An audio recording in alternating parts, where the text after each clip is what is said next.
आंतरगाव ते जागजाई रस्त्याची अवस्था बिकट, लोकप्रतिनिधींचे दुर्लक्ष। राळेगाव तालुक्यातील अंतरगाव जागजाई हा रस्ता पूर्णपणे खराब झालेला आहे। या रस्त्याने मोठे मोठे खड्डे सुद्धा पडलेले आहेत। त्याकडे मात्र लोकप्रतिनिधींचे दुर्लक्ष केले जात आहे। निवडणूक आली की आम्हाला मतदान द्या, आम्हाला मतदान द्या, हे फक्त लोकप्रतिनिधींनी दिसतात, परंतु जनतेला जाण्या येण्यासाठी रस्ता कसा आहे, जनतेचे काय हाल होत असेल, जनता कशी जात असेल, पावसाळ्यात जनतेला काय यातना भोगाव्या लागत असतील, हे मात्र या लोकांना काहीही समजत नाही।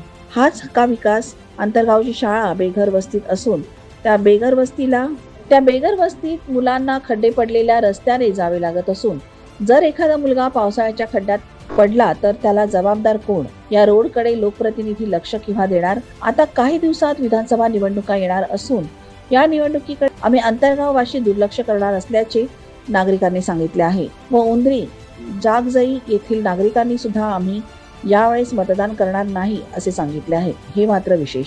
प्राईम मीडिया 24 साठी संजय कारवटकर, विदर्भ।